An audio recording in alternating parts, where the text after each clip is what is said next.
Conocerán la verdad y la verdad los hará libre. El día de hoy presentan estudios bíblicos a través de la Biblia, un análisis contextualizado, exegético y hermenéutico de la Biblia, desde Génesis hasta Apocalipsis, capítulo por capítulo, versículo por versículo, estudiaremos la Biblia para crecer en el conocimiento de la palabra de Dios. Estos estudios fueron diseñados por el teólogo erudito John Berno Magui y fueron narrados por el pastor Samuel Montoya. Acompáñenos en este interesantísimo recorrido bíblico a través de la Biblia. Ahora, en el Los dejo capítulo con el 6, estudio del día de hoy. llegamos a ver Amén. el otro lado de las cosas, cómo la iglesia es un buen soldado de Jesucristo.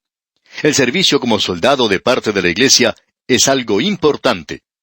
Allá en la ciudad de Éfeso se encontraba el gran templo de Diana, una de las 7 maravillas del mundo antiguo, el más pagano, el más inmoral. Este era el tiempo de los creyentes en Éfeso para reconocer que tenían un enemigo. Y no solo los cristianos en Éfeso lo tenían, sino que nosotros hoy tenemos un enemigo. Nuestro enemigo no es la adoración al templo de la diosa Diana, pero tenemos algo que es mucho peor. Podemos ver alrededor nuestro a muchos que están desfilando no solo en nombre de la religión, sino en nombre de la cristiandad, y ellos de cristianos no tienen absolutamente nada. Tenemos en los primeros 9 versículos de este capítulo 6 de la Epístola a los Efesios la relación del soldado. Luego, en los versículos 10 al 12, se describe al enemigo del soldado. Necesitamos conocer a nuestro enemigo. Luego, vemos en los versículos 13 al 18 la protección del soldado. Y luego, en los versículos 19 al 22, el ejemplo del soldado. Y como podemos ver, el apóstol Pablo fue un buen soldado de Jesucristo. Y luego tenemos realmente la bendición del soldado en los versículos 23 y 24. Vamos a pisar el umbral de este capítulo 6 de la Epístola a los Efesios, porque comienza con instrucciones a los hijos y a los padres, así como también a los siervos y a los amos, y quizá parezca algo extraño en cuanto a la vida del soldado. Pero eso es debido a un descuido al dar la prominencia al entrenamiento del soldado. Usted puede apreciar que el entrenamiento del soldado no comienza en el momento en que éste entra al ejército. La preparación de un soldado comienza cuando es un niño en el hogar. Y eso es importante. Cada hijo que no recibe en el hogar su primer entrenamiento es un minusválido o incapacitado. Y lamentablemente, uno de los grandes problemas de nuestros jóvenes en el día de hoy, y también de algunas personas mayores, es que ellos cuando eran niños no fueron entrenados apropiadamente en sus hogares. Y el entrenamiento apropiado quiere decir disciplina. Así es que Pablo comienza con los hijos. Leamos el primer versículo de este capítulo 6 de la Epístola a los Efesios. Hijos, obedeced en el Señor a vuestros padres, porque esto es justo. Una oficina de reclutamiento de la Marina norteamericana publicó la siguiente información. Algunos de los problemas que se enfrenta en el entrenamiento del personal naval pueden describirse de la siguiente manera. El 27% de todos los jóvenes que se inscriben en la Marina, a la edad de 17 años, deben ser rechazados debido a que tienen antecedentes criminales. Otro 20% debe ser rechazado a causa de problemas con la personalidad, psicológicos o de salud. El 7% de todos los reclutados no alcanzan al nivel necesario de entrenamiento. Se tiene que hacer frente a graves problemas en el entrenamiento de los jóvenes que ya tenían que haber estado preparados a estas simples cosas que deberían ser enseñadas en el hogar. A la edad de 17 años, el joven tendría que estar listo para poder comenzar en el programa de entrenamiento. La Marina encuentra que es muy fácil colocar un uniforme sobre el hombre, pero el problema es el de poner un hombre dentro de ese uniforme. Entendemos que esto es aún más grave en el día de hoy. Una encuesta reveló que un muy pequeño porcentaje de estudiantes graduados en colegios y universidades bíblicas cristianas pasa a formar parte de la obra misionera en el extranjero o se involucra en misiones dentro de su propio país. Y de aquellos que van como misioneros fuera de sus países de origen, un gran número retorna como dados de baja al término de su primer año. El entrenamiento es algo esencial si el soldado va a luchar apropiadamente y a lograr la victoria sobre el enemigo. Eso es muy importante de ver. Por tanto, hijos, obedeced en el Señor a vuestros padres, porque esto es justo. Allí es donde comienza el entrenamiento de la vida para el Hijo de Dios. No es en la iglesia, no es en la escuela dominical, es en el hogar, y eso es lo importante. Bien, amigo oyente, vamos a detenernos aquí por hoy porque nuestro tiempo ha tocado ya a su fin. Continuaremos, Dios mediante, en nuestro próximo estudio, la consideración de este capítulo 6 de la epístola del apóstol Pablo a los Efesios. Le invitamos, pues, a sintonizarnos. Será hasta entonces que el Señor le bendiga a través de este estudio, es nuestra más ferviente oración. Amigo oyente, llegamos hoy al último capítulo de esta epístola del apóstol Pablo a los Efesios. Y en nuestro estudio anterior vimos una pequeña introducción a lo que se menciona aquí, y el tema principal es el de la iglesia como soldado. En primer lugar, tenemos aquí la relación del soldado, en los primeros 9 versículos. Comenzamos con él en su hogar cuando es niño. Allí es donde debe comenzar la preparación. Cada niño queda un poco incapacitado si no recibe esa primera lección que un soldado tiene que recibir cuando se encuentra batallando en la lucha por la vida. Uno de los grandes problemas que tienen los jóvenes y los adultos también, en este gran mundo en el cual vivimos, es el resultado de no haber sido preparados concienzudamente en el hogar. Y el haber sido preparado apropiadamente, en realidad quiere decir disciplinado. La primera lección que encontramos aquí entonces es que el soldado debe aprender la obediencia de aquellos que tienen autoridad sobre él. Debe seguir sus órdenes. Y el primer versículo de este capítulo 6 de la epístola a los Efesios dice: Hijos, obedeced en el Señor a vuestros padres, porque esto es justo. Hablando sinceramente, debemos decir que el soldado debe aprender que debe obedecer. Ese entrenamiento básico, por tanto, se aprende en el hogar. Y luego que el soldado ha aprendido a obedecer, llega a una posición de ser promovido o ascendido al rango de oficial donde él puede dar órdenes a los demás. Ahora, el saber dar órdenes depende principalmente en cómo el soldado ha aprendido a obedecer a los demás. De modo que el entrenamiento básico se encuentra en el hogar, en la relación que existe entre los padres y el hijo, y el del amo con los siervos. La victoria de la vida cristiana hoy es ganada en el hogar y en el lugar de negocios. Y si usted quiere ganarlos en el lugar de negocios y en este mundo en el presente, entonces usted tiene que aprender la obediencia en el hogar. Dice aquí: Hijos, obedeced en el Señor a vuestros padres, porque esto es justo. Eso quiere decir que no es solo porque es según la voluntad de Dios, sino más que correcto, es justo. Es algo justo el hacerlo, ya que es la forma de Dios. Usted recuerda que se dijo en cuanto al Señor Jesucristo que cuando Él era un muchachito, Él fue a Nazaret con sus padres, y Él estaba sujeto a José y María. Ahora, hay 2 cosas esenciales que debemos tener en consideración en este versículo. Se piensa que Pablo está hablando acerca de un hogar cristiano. Así es como él ha estado hablando antes, cuando mencionaba la relación del matrimonio. En un hogar tal como el que ha sido discutido en el capítulo 5, la obediencia de los hijos a los padres es limitada a la circunferencia de «en el Señor». ¿Ha notado usted eso? Obedeced en el Señor a vuestros padres. Tenemos mucha simpatía por el joven que acepta al Señor Jesucristo como su Salvador personal y que tiene un padre o una madre que no es salvo. Y hay muchos que tienen que vivir en esas condiciones. En cierta ocasión un hombre sin Dios, un bebedor empedernido, le dijo a su hijo: «Bueno, ahora que has llegado a ser un cristiano, tienes que comenzar a obedecerme». El muchacho, que era bastante inteligente, le contestó: «Y cuando tú llegues a ser un cristiano, voy a comenzar a obedecerte». Y creemos que eso es lo importante. Es en el Señor. Y eso se menciona aquí. Los padres creyentes tienen el privilegio de reclamar a sus hijos para el Señor. Creemos que todos nosotros deberíamos hacer eso. Aún en hogares donde solo uno de los padres es creyente, usted puede reclamar a ese niño para Dios. El apóstol Pablo dice en su primera epístola a los Corintios, capítulo 7, versículo 14, «Porque el marido incrédulo es santificado en la mujer, y la mujer incrédula en el marido, pues de otra manera vuestros hijos serían inmundos, mientras que ahora son santos». Eso no quiere decir que el hijo es un creyente simplemente porque tiene un padre creyente. Pero lo que quiere decir es que el padre tiene derecho de reclamar a ese hijo para Dios. Estamos hablando entonces de un hogar cristiano. La segunda cosa que debemos tener en mente aquí es esta palabra obedeced, que es una palabra completamente diferente a la que encontramos en el versículo 22 del capítulo 5, donde decía, «Las casadas estén sujetas». Aquí, en cambio, sí quiere decir obedecer. Es una palabra completamente diferente.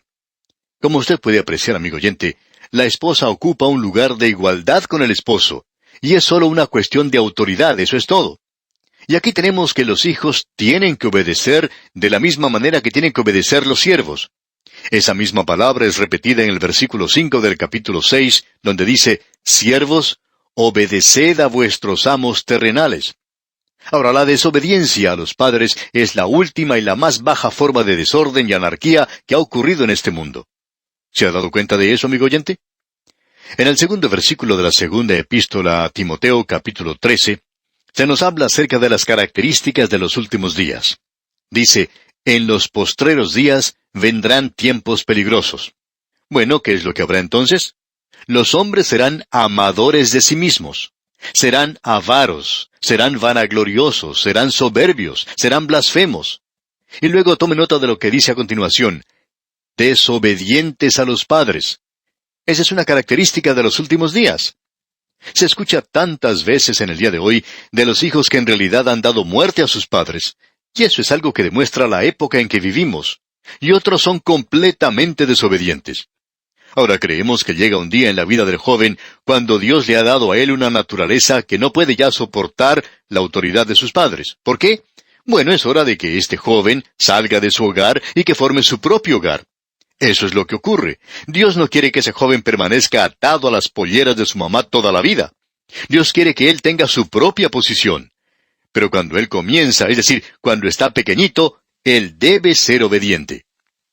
En cierta ocasión un pastor fue a visitar el hogar de uno de los miembros de su iglesia, y esta pareja tenía un niño de unos 2 años. Y el padre y el pastor no podían ni siquiera conversar tranquilamente porque este pequeñito ocupaba el centro mismo del circo. Y él era un circo en sí mismo, era muy malcriado. Su padre entonces dice al pastor, ¿sabe una cosa? No puedo hacer que este niño me obedezca. Ahora el padre de este niño era un hombre grande, robusto, pesaba unos 100 kilos, y el pequeñito no tenía más de 15 o 20 kilos. Sin embargo, el padre decía, no puedo hacer que él me obedezca. Amigo oyente, ante esa proporción, pensamos que el padre podía haberlo hecho obedecer. Y pensamos que él debía haberlo hecho, porque Dios quería que él hiciera eso, que hiciera que su hijo le obedeciera a esa edad. Ahora, en los versículos 2 y 3 de este capítulo 6 de la Epístola a los Efesios leemos, «Honra a tu padre y a tu madre, que es el primer mandamiento con promesa, para que te vaya bien y seas de larga vida sobre la tierra». Debemos decir, amigo oyente, que los 10 mandamientos, creemos que hemos descubierto eso en esta epístola, no son la norma para la vida cristiana. Pero, amigo oyente, usted se da cuenta que eso no quiere decir que uno puede estar quebrantándolos. Cuando usted es un jovencito en su hogar, usted tiene que honrar a su padre y a su madre, y usted tiene que honrarlos a ellos durante toda su vida por medio de la vida que usted vive. Lo interesante de notar es que todos los mandamientos son repetidos en el Nuevo Testamento, con excepción del que se refiere al día del sábado. Ahora ya sabemos que vamos a recibir cartas en cuanto a esto. Pero usted puede encontrar que no hay ningún mandamiento para los creyentes en el día de hoy que diga que hay que guardar el sábado. Pero usted debe honrar a su padre y a su madre. Y lo interesante aquí es que este es un mandamiento que tiene una promesa de larga vida para aquellos que lo cumplen. Y se repite aquí. Este es el primer mandamiento con promesa. Los otros no prometían nada. Esos mandamientos prometían algo si usted no los cumplía, pero no prometían nada si usted los cumplía. Creemos que hay 2 ejemplos en las Sagradas Escrituras de aquellos que no siguieron ese mandamiento y cuya vida fue bastante corta: Sansón y Absalón. Sansón, un juez, murió cuando era joven. Absalón se rebeló contra su padre David. También era un joven. Ahora creemos que es interesante notar que los 10 mandamientos son dados en el Nuevo Testamento en su orden propio, como no es este que tenemos aquí delante de nosotros, con excepción del día sábado. Creemos que aquí tiene usted algo para pensar. Notemos ahora lo que dice el versículo 4 de este capítulo 6 de la Epístola a los Efesios. «Y vosotros, padres, no provoquéis a ira a vuestros hijos, sino criadlos en disciplina y amonestación del Señor».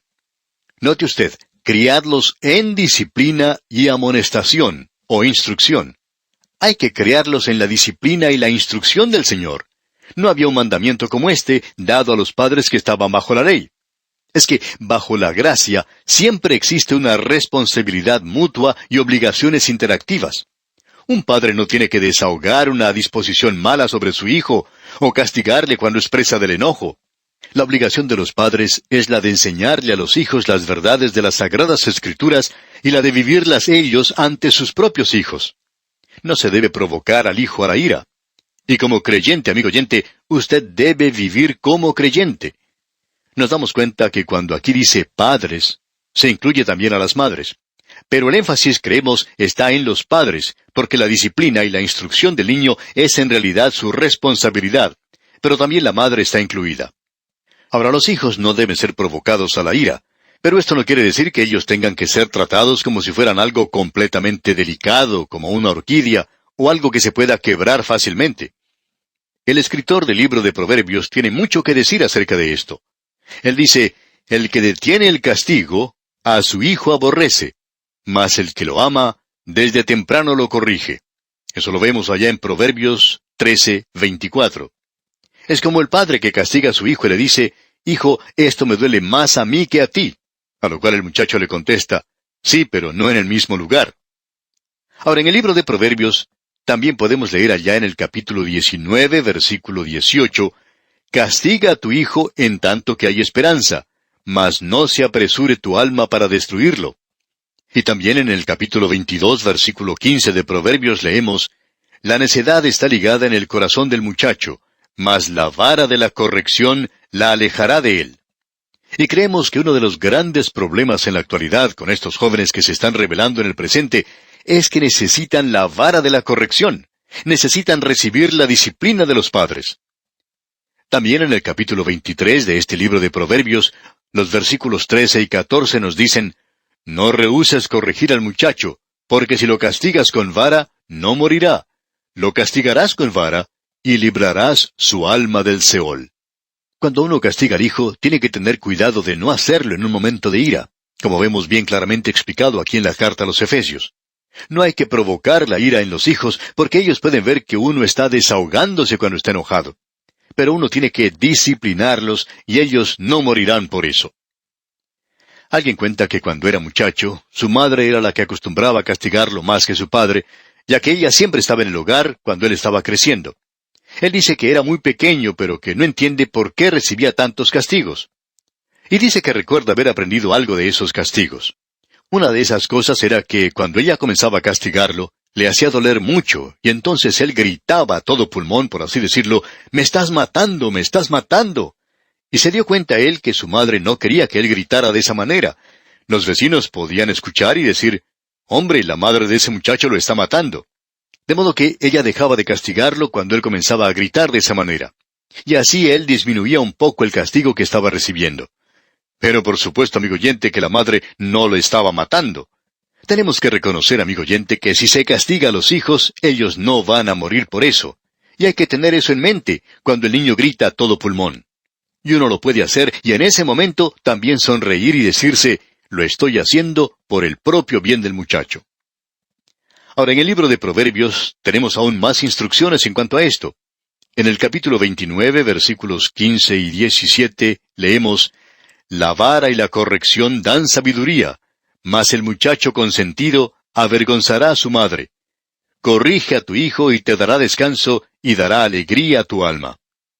Un hijo en un hogar cristiano tiene que recibir instrucción cristiana para que pueda llegar a tener una relación vital con Cristo y para que sea fortificado cuando tenga que enfrentarse al mundo. Debemos decir aquí que cada padre debiera tener el privilegio de guiar a su propio hijo al conocimiento de Cristo como su Salvador personal.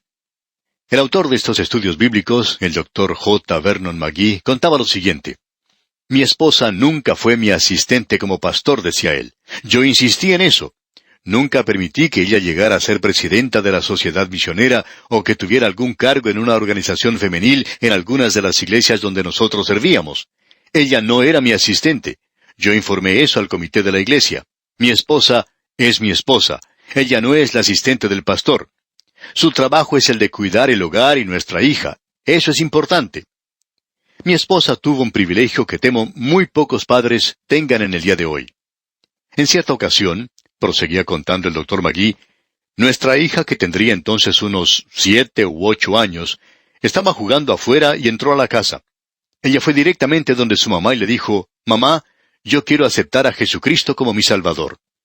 Mi esposa le llevó al dormitorio, ambas se pusieron de rodillas y tuvo el privilegio de guiar a esa pequeñita a los pies del Señor.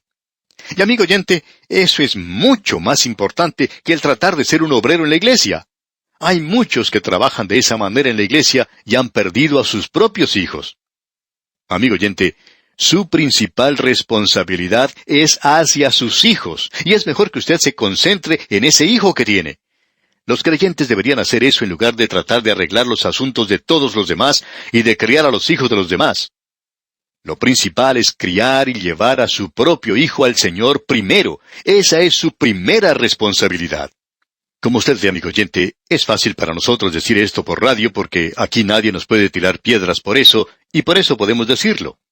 Pero lo interesante es que siempre hemos dicho eso. Ahora, esa no es la mejor manera de llegar a ser amigos, como hemos podido darnos cuenta. Pero eso se encuentra aquí en la palabra de Dios, amigo oyente. Y lo que está en la palabra de Dios, eso es lo que siempre deseamos decir.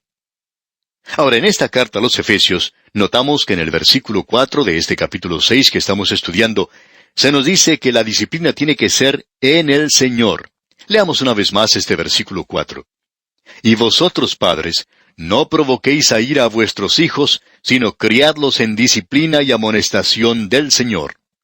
Eso quiere decir que la disciplina y la instrucción tiene que ser dada en el nombre del Señor.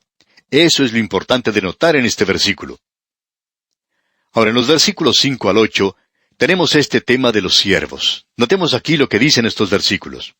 Siervos, obedeced a vuestros amos terrenales con temor y temblor, con sencillez de vuestro corazón como a Cristo, no sirviendo al ojo como los que quieren agradar a los hombres, sino como siervos de Cristo, de corazón, haciendo la voluntad de Dios, sirviendo de buena voluntad como al Señor y no a los hombres, sabiendo que el bien que cada uno hiciere, ese recibirá del Señor, sea siervo o sea libre.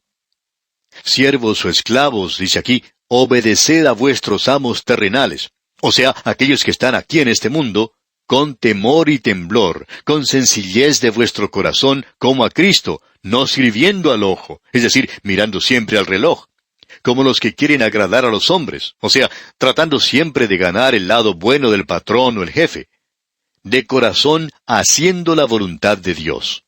Y luego los versículos 7 al 8 continúan, sirviendo de buena voluntad como al Señor y no a los hombres, sabiendo que el bien que cada uno hiciere, ese recibirá del Señor, sea siervo o sea libre. No vamos a entrar en mucho detalle aquí. Vamos a dejar esto para nuestro próximo programa porque creemos que es de mucha importancia. Pero para no ser malentendidos, vamos a leer el versículo 9 porque aquí tenemos el otro lado de la moneda. Leamos el versículo 9. Y vosotros, amos, haced con ellos lo mismo, dejando las amenazas, sabiendo que el Señor de ellos y vuestro está en los cielos, y que para Él no hay acepción de personas. Esto es para los obreros cristianos y para los dueños de fábricas que son cristianos. Esto es para el patrono y para los obreros cuando son creyentes. Y cuando uno tiene eso, y decimos esto sin querer ofender, uno no necesita tener a un jefe de sindicato para que busque que el capitalista haga lo que debe hacer. Hay algunos creyentes que tienen sus propios negocios, que tienen servicios devocionales en sus establecimientos durante las horas de trabajo y les pagan a sus empleados por ese tiempo. Hay varios así. Y son establecimientos que están progresando. Dios los ha bendecido y no necesitan ninguna clase de sindicato. Uno de los empleados de un lugar como esos dijo en cierta ocasión, si nosotros perteneciéramos al sindicato, no estaríamos ganando lo que ganamos ahora. Así es que estamos hablando aquí acerca de los creyentes, tanto de los trabajadores como los dueños de fábricas. Eso es importante. Hay, pues, dos lados de la moneda. Esto es muy básico, amigo oyente, ya que es donde usted trabaja y la relación que existe en esto tiene que ser diferente entre los creyentes. Y es algo realmente maravilloso. Hay muchas personas que prefieren trabajar en un ambiente donde hay creyentes que trabajar en otros lugares donde no hay un ambiente cristiano y donde quizá la paga sea un poco mejor. Eso nos habla de algo que nos toca verdaderamente en forma personal. Si usted, amigo oyente, es un patrono, lo mejor que usted puede hacer para demostrar su cristianismo es en la forma en que se conduce con aquellos que están trabajando para usted. Y si por otra parte usted es un obrero, lo mejor que puede hacer para revelar, para mostrar su cristianismo, es en la forma en que se conduce con aquellos para los cuales usted está trabajando. Siempre recibimos muchas cartas de obreros y patronos que nos cuentan acerca de estas maravillosas relaciones que pueden tener entre ellos. Y bien, amigo oyente, vamos a detenernos aquí por hoy. Continuaremos, Dios mediante, en nuestro próximo estudio. Le invitamos pues a sintonizarnos, pero antes le recomendamos leer el resto de este capítulo 6 de la epístola del apóstol Pablo a los Efesios, para estar así más al tanto de lo que estudiaremos en nuestro próximo programa. Será pues, hasta entonces, que lo escuchado hoy en este estudio haga de su vida más semejante al Señor Jesucristo, es nuestra más ferviente oración. Continuamos hoy nuestro estudio de este último capítulo de la epístola a los Efesios. Y en nuestro estudio anterior estuvimos considerando esta sección en el libro de Efesios que trata con la iglesia como un soldado. El creyente es un buen soldado de Jesucristo. Estamos observando en el día de hoy las relaciones que tiene como soldado. Su entrenamiento o instrucción comenzaba en el hogar, como un niño, y en este capítulo vimos que se comenzaba hablando de una manera muy destacada acerca de que los hijos deben obedecer a sus padres. Y esto es algo que el soldado tiene que aprender. Hemos llegado a una parte de este capítulo donde vemos que el patrón y el obrero se nos presentan de una manera muy definida. En realidad, en nuestro estudio anterior, solo tuvimos tiempo para referirnos a los obreros, y por tanto, avanzamos un poco y leímos un pasaje que es relacionado con ambos, ya que es una relación similar a la que existe entre el esposo y la esposa. Uno no tiene ningún derecho de elevar a uno con la exclusión del otro. Hay cierta responsabilidad colocada sobre el creyente que es obrero, y también una responsabilidad sobre aquel que es patrón, aquel que da empleo a otras personas. Esta relación que tenemos aquí es entre el patrono y el empleado. En los tiempos en que esto fue escrito, la división aquí era mucho más delineada que en el presente. En realidad eran amos y esclavos. Y ahora este pasaje que estamos comentando de este capítulo 6 de la epístola a los Efesios nos dice lo siguiente en los versículos 5 al 8. Leamos. Siervos, obedeced a vuestros amos terrenales con temor y temblor, con sencillez de vuestro corazón como a Cristo, no sirviendo al ojo como los que quieren agradar a los hombres, sino como siervos de Cristo, de corazón, haciendo la voluntad de Dios, sirviendo de buena voluntad como al Señor y no a los hombres, sabiendo que el bien que cada uno hiciere, ese recibirá del Señor, sea siervo o sea libre. Antes habíamos tenido el tema de la sumisión, primero en el hogar, en la relación que existe entre el esposo y la esposa. Luego tuvimos la relación entre el padre y el hijo. Ahora el apóstol Pablo sale del hogar a la calle, digamos, a los talleres y a los mercados y a las oficinas.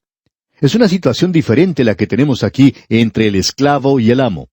No existe esa unión de amor que se puede hallar en un hogar. Sin embargo, aún así, el Hijo de Dios que está lleno del Espíritu Santo debería ser sujeto a los otros hijos de Dios. Ser sujetos los unos a los otros. Pablo había comenzado diciendo en realidad, someteos unos a otros en el temor de Dios. Bueno, eso está bien para el domingo por la mañana, durante los servicios. Pero, ¿qué se puede decir del lunes por la mañana cuando uno tiene que ir a trabajar? Usted está trabajando para un creyente y usted mismo es un creyente. Bueno, se estima que la mitad de la población del Imperio Romano era formado por esclavos. Así es que de 120 millones de personas que formaban el Imperio Romano, y eso es aproximadamente, 60 millones de ellos eran esclavos. Ahora, el cristianismo nunca ha atacado el mal de la esclavitud, pero extendió su mano, por así decirlo, al esclavo en su degradable situación y lo levantó, dándole la seguridad de su libertad en Cristo, predicándole el Evangelio que por su propia naturaleza condena la esclavitud y eventualmente llegó a romper las cadenas de la esclavitud que mantenían prisioneros a los cuerpos de esos hombres y cortó las ligaduras de sus mentes y sus almas. En el Imperio Romano había multitudes de esclavos que vinieron a los pies de Cristo. En la epístola a los Romanos, uno puede encontrar en el capítulo 16 que la mayoría de aquellos que son mencionados allí eran esclavos, y son mencionados por su propio nombre. La iglesia comenzó a alcanzar en realidad a la guardia pretoriana del César y el mismo palacio. Ahora aquí dice que tienen que ser obedientes.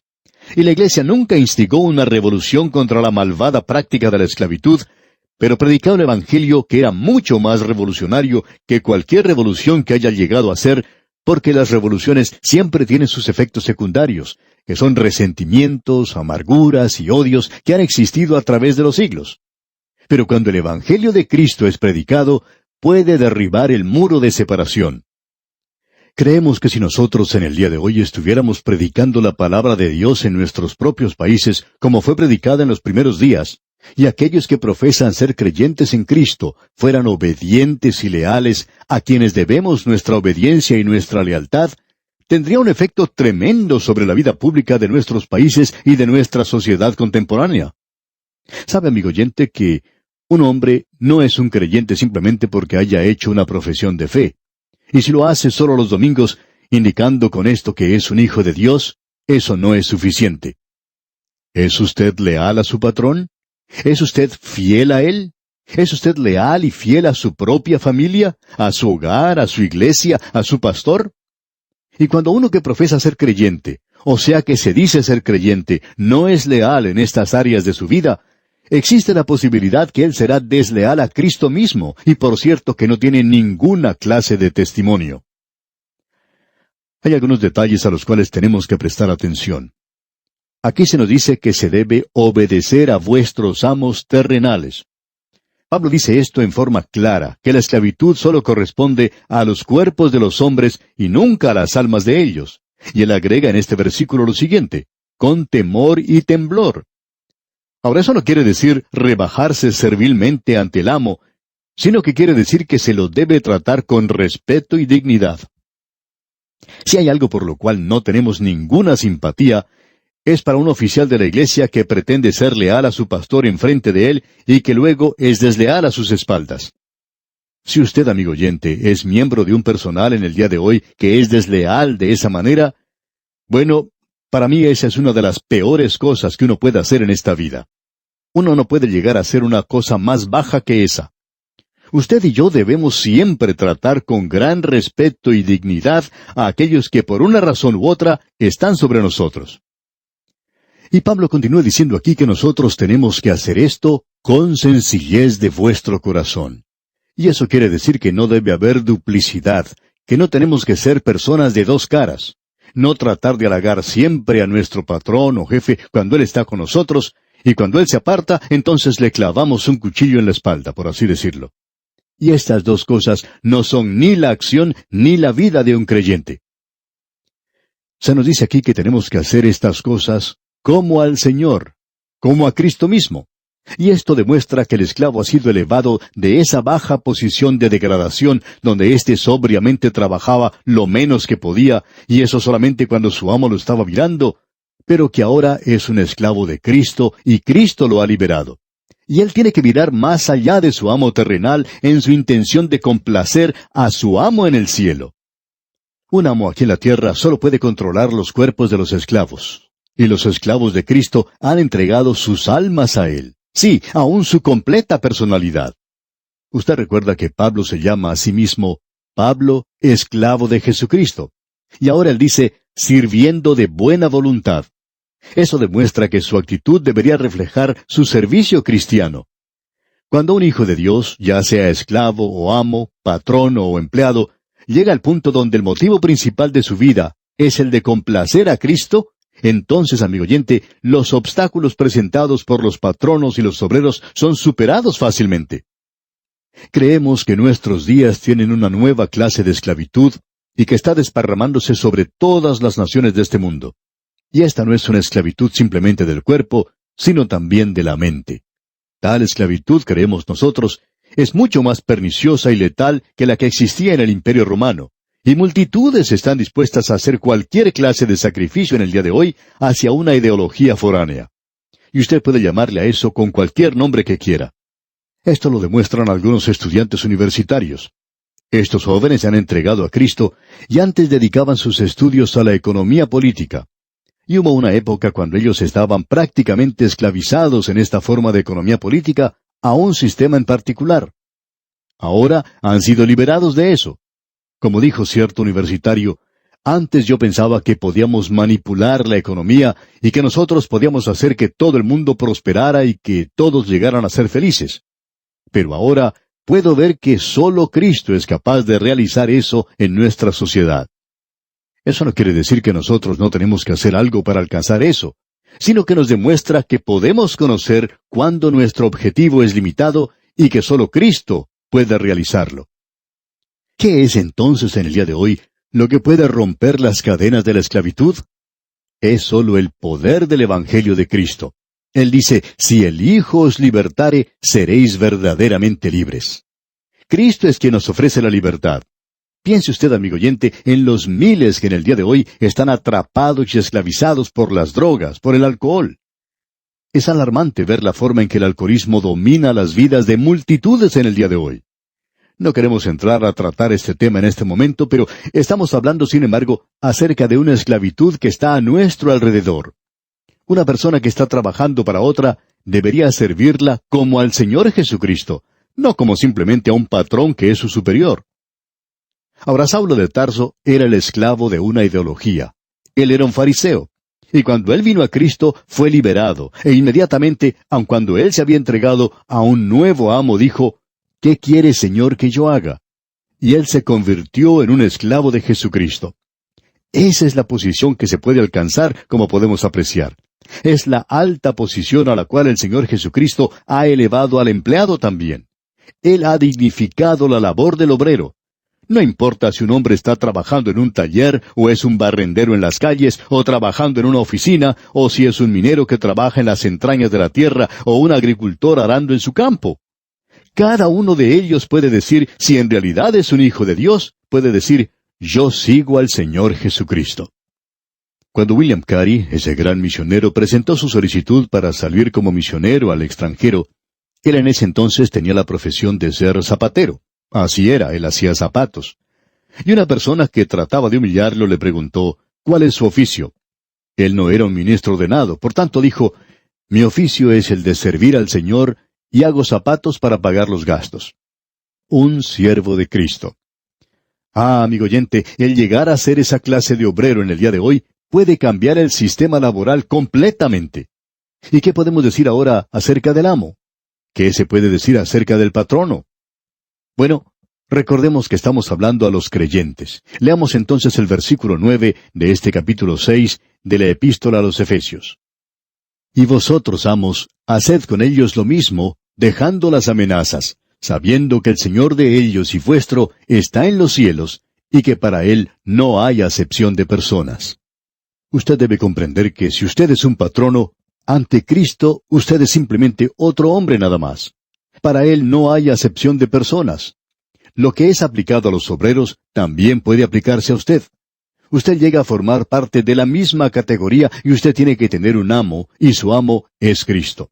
Es decir que la relación cristiana entre el patrono y el obrero y sus responsabilidades son mutuas. Los amos tienen que adoptar la misma actitud en general hacia sus siervos que la de un siervo de Cristo. Y no tienen que tratar de aprovecharse de su posición como patronos. No tienen que abusar de su poder. No tienen que amenazar. Y en la presencia de Cristo, el amo y el siervo ocupan posiciones similares. Son hermanos en Cristo. Y esta relación se puede apreciar en una demostración muy práctica, creemos, en la epístola del apóstol Pablo a Filemón. Usted recuerda que Filemón era un amo y que él tenía un siervo, un esclavo, llamado Onésimo, quien había huido de su casa. Según la ley de esa época, Onésimo podía haber sido condenado a muerte. Pero Filemón no hizo eso porque Pablo envió al esclavo de regreso con la carta a Filemón. Y él dice en esa carta, recíbelo no ya como esclavo, sino como más que esclavo, como hermano amado, mayormente para mí, pero cuanto más para ti, tanto en la carne como en el Señor. De modo que cuando el obrero y el patrono son creyentes, usted tiene una relación completamente diferente. Ya no es esa relación entre el obrero y el patrono. Es una relación entre hermanos en Cristo, y eso los hace en realidad socios en el trabajo. En una ciudad de Norteamérica existe una gran fábrica donde trabajan cientos de empleados. Muchos de los que trabajan allí son creyentes. En realidad, la mayoría de ellos son creyentes. Sus dueños son creyentes, y lo interesante de eso es que ellos no tienen ningún problema patronal o laboral, porque todos ellos en realidad son hermanos. Uno debería ver eso para saber cómo funciona. Y las personas que allí trabajan tienen parte en las ganancias de la firma.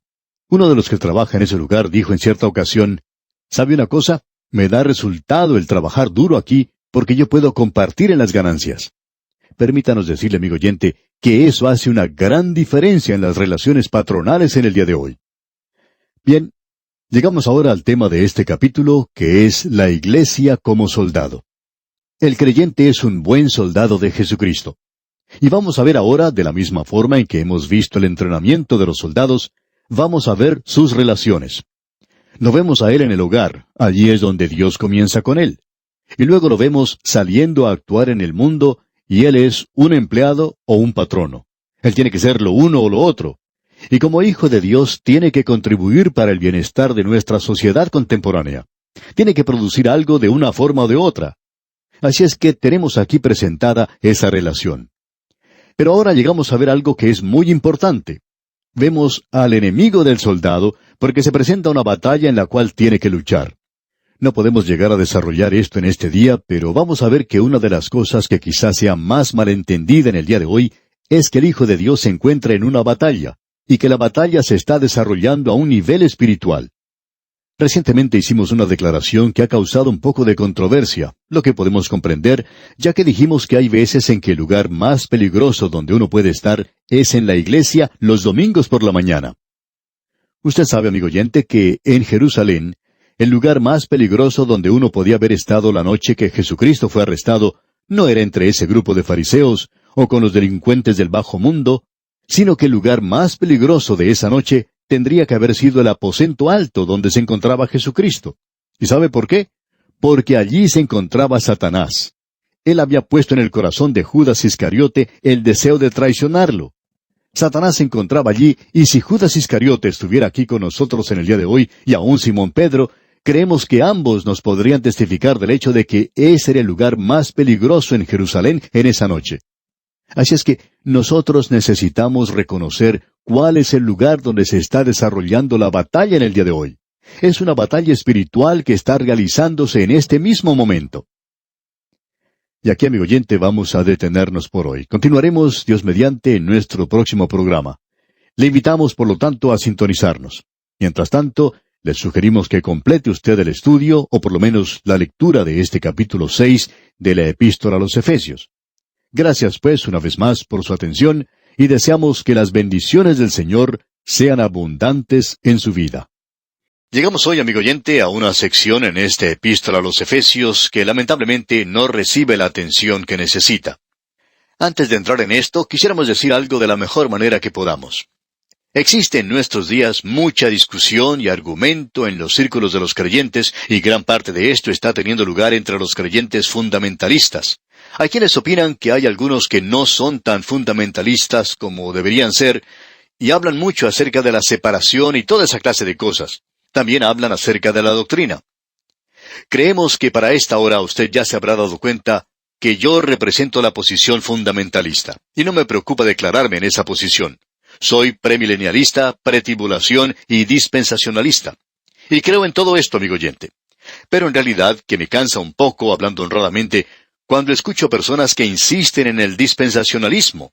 Son tan insistentes sobre el premilenianismo, son tan insistentes sobre la separación, y sin embargo, sus propias vidas están siendo vividas de una manera muy descuidada y que no va al tanto, no va al tono con esta alta posición que nosotros tenemos. Estamos sentados, amigo oyente, en los lugares celestiales. Y eso es algo maravilloso. Pero, amigo oyente, estamos caminando aquí en este mundo, y es aquí donde nuestro testimonio es importante. No interesa cuántas conferencias usted escuche, o a cuántas clases bíblicas haya asistido. Pero si todo esto no entra a formar parte de su propia vida, donde usted vive su vida cristiana, manteniéndose firme por las cosas de Dios y haciéndolo de una manera dulce, nuestro testimonio sufre mucho, amigo oyente. No es necesario que usted aparente ser una persona demasiado seria o ruda. Simplemente puede declarar su posición. Pero no es necesario en el día de hoy usar severidad o acritud en la forma de expresar las cosas, porque esto en realidad daña la causa de Cristo en gran manera. ¿Por qué es que en nuestro día vemos tanto de esta clase de enseñanza tan elevada y exaltada, y en cambio un vivir tan bajo? Debemos decir aquí que creemos que algunos son fundamentalistas en la cabeza, pero son muy liberales en sus pies. De eso estamos seguros. Y su forma de vivir en general no está de acuerdo con lo que dicen ser. Ahora, no estamos tratando de desacreditar estas conferencias bíblicas. Por favor, no nos entienda mal. Estas conferencias merecen todo nuestro apoyo. No creemos que nadie pueda decir que estamos en contra de estas cosas. Ahora, quizá lo digan, pero no pueden ser honestos al decirlo.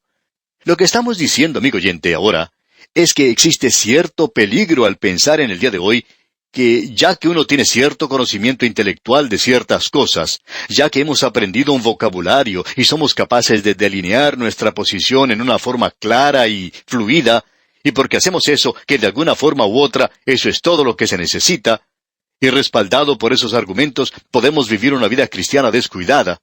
Eso no es llegar a comprender bien dónde se está desarrollando la batalla en el día de hoy. Deseamos volver a repetir lo siguiente. No creemos, amigo oyente, que el diablo esté obrando en los clubes nocturnos, en los lugares bajos y donde se reúnen los delincuentes. Creemos que él va a la iglesia los domingos por la mañana. Creemos que es allí donde él está obrando en el día de hoy, en una batalla espiritual. Y muchos creyentes somnolientos no parecen darse cuenta de eso. Hay demasiados creyentes hoy que están tan preocupados tratando de cerrar las puertas de los bares. Ahora, no me entienda mal, amigo oyente, claro que necesitan ser cerradas. Pero hay demasiados creyentes que están tratando de hacer esas cosas y lo que se necesita cerrar son unas cuantas bocas que en los círculos cristianos están chismografiando y hablando demasiado. Debemos decir que el diablo está obrando en un área en el día de hoy donde menos lo pensábamos nosotros. Y si usted lo quiere encontrar, bueno, vamos a decirle dónde está. No lo vaya a buscar el sábado por la noche. Él no se encuentra en la ciudad entonces. Él se ha ido a dormir temprano para poder levantarse temprano en el día siguiente, el domingo por la mañana, para asistir a la iglesia. Y allí es donde usted lo puede encontrar. Allí es donde se está llevando a cabo esa batalla espiritual, donde un hombre está presentando la palabra de Dios, donde la iglesia se mantiene firme por la palabra de Dios. Ese es el lugar que él quiere destruir, amigo oyente, y ese es el hombre a quien él quiere destruir. Por tanto, nos damos cuenta que allí es donde se está desarrollando esta batalla espiritual. Ahora, dijimos al comenzar nuestro estudio en esta epístola a los Efesios que era similar al libro de Josué. Que Josué era para el Antiguo Testamento lo que el libro de Efesios es para el Nuevo Testamento. O quizá diciéndolo de una manera diferente, que la epístola a los Efesios es el Josué del Nuevo Testamento y que Josué es el Efesios o es la epístola a los Efesios en el Antiguo Testamento. Mencionamos eso al mismo comienzo en este estudio y probablemente usted pensó que ya nos habíamos olvidado de ese tema, pero aquí lo volvemos a revivir y podemos ver la aplicación de ello. Cuando los hijos de Israel llegaron a la tierra prometida, debemos indicar que ese no es un cuadro del cielo. El río Jordán no es un cuadro de nuestra muerte. Ese río en realidad no habla de nuestra muerte para nada. Aquí se está hablando en realidad de la muerte y resurrección del Señor Jesucristo. Y usted y yo debemos cruzar por el desierto de este mundo hacia Canaán, y eso es algo que tiene lugar aquí y ahora mismo. El Hijo de Dios debería estar viviendo en el día de hoy en Canaán, y Canaán no es el cielo, porque cuando los hijos de Israel cruzaron a ese lugar, allí en esa tierra había enemigos. Aún había batallas que debería librarse y había victorias que debería ganarse. Y hoy llegamos al lugar del servicio del soldado, y vemos la batalla ante nosotros. Ya se ha señalado al enemigo, el enemigo del soldado, y éste es presentado ante nosotros. Ahora, cuando Josué entró a esa tierra, ahí había 3 enemigos que se nos presentaba ya en el libro de Josué. Jericó se destacaba inmediatamente. Ese era el primer enemigo, y Jericó representa al mundo del día de hoy. Lo que Jericó era para Josué es el mundo de hoy para el creyente. A él se le indicó que debería marchar alrededor de la ciudad. Él nunca luchó contra ella. Y usted no puede sobreponerse al mundo, amigo oyente, luchando contra el mundo en el día de hoy. Usted puede cometer una equivocación si trata de utilizar ese método. La victoria que puede vencer al mundo es nuestra propia fe. Usted y yo, amigo oyente, tenemos ese enemigo y es por medio de la fe que podemos lograr la victoria y esa es la única forma en que podemos triunfar sobre el mundo. No tenemos que amar al mundo, ni tampoco amar las cosas que están en el mundo. Esas son cosas pasajeras, y el Hijo de Dios no debe amarlas. Nos encontramos en el mundo, pero también tenemos que reconocer que debemos tener la experiencia de Canaán. Luego se menciona otro enemigo que tuvo que enfrentar Josué, y ese era la pequeña ciudad de Ai. Ahora, Ai representa la carne. Usted se da cuenta que Josué pensó que sería muy fácil triunfar sobre Ai y por tanto envió una pequeña delegación. Y amigo oyente, ellos sufrieron una tremenda derrota. Cuando ellos regresaron, José se postró en tierra sobre su rostro y comenzó a lamentarse y a orar ante Dios, y Dios le dijo, levántate, ¿por qué te postras así sobre tu rostro? Israel ha pecado. Y ese es el mismo problema que tienen muchos en el día de hoy. Sí, podemos decir que tenemos victoria sobre el mundo. Hay muchos creyentes que están andando alrededor de Jericó en el día de hoy, haciendo sonar la trompeta de la misma manera en que lo hicieron los hijos de Israel, diciendo, yo no hago esto, yo no hago aquello, yo no hago esto otro. Pero han sido derrotados por la carne, son dominados por el temperamento, por el mal genio, son dominados por el pecado de la chismografía, de la mentira. Cierto hombre creyente preguntó en una ocasión, ¿por qué es que yo siempre continúo mintiendo acerca de todo? Bueno, la carne está logrando una victoria sobre muchos de nosotros, amigo oyente, y allí representa la carne. Ahora tenemos después a los Gabaonitas. Estos eran individuos bastante astutos. Ellos en realidad vivían muy cerca de donde estaban los hijos de Israel, pero como usted bien puede recordar, ellos engañaron a Josué, y tomaron sacos viejos sobre sus asnos, y cueros viejos de vino, rotos y remendados, y zapatos viejos y recocidos en sus pies, con vestidos viejos sobre sí, y todo el pan que traían para el camino era seco y mohoso. Con todo esto, querían aparecer como que habían hecho un viaje muy largo, y llegaron así a Josué y le dijeron, nosotros hemos escuchado muchas cosas acerca de ustedes, nos hemos enterado de cómo Dios les ha dado victoria en esta tierra, y queremos hacer un pacto con ustedes. Queremos ser amigos de ustedes. Amigo oyente, esa es la forma en la cual el diablo se acerca a nosotros hoy. Él nos engaña. Satanás hace de sus servidores ángeles de luz. Un hombre dijo en cuanto a los líderes de cierto culto, yo he podido escuchar a ese hombre. Él es tan atractivo, tan amable. En realidad yo creo que es una persona maravillosa. Me ha entusiasmado mucho. Permítame decirle, amigo oyente, que el diablo hace de sus ministros ángeles de luz. Si usted cree que él va a llegar a su puerta algún día y le va a decir, mira, yo soy el diablo y estoy para llevarte, te voy a engañar un poco, amigo oyente, esa no es la forma en que él obra. Él va a golpear a su puerta y va a decir, tengo aquí algo de literatura para usted. O utilizará algún otro método para engañarlo. Quizá él llegue a decir, mira, sé que la iglesia de ustedes se está volviendo un poco liberal, pero recuerda que tu abuelito acostumbraba a sentarse en un banco en esa iglesia y que una de las ventanas ha sido nombrada por la abuelita. No podemos abandonar esta iglesia porque hemos invertido tanto en ella. Así es como habla el diablo. Pero Dios dice, salid de entre ellos y separaos, dice el Señor.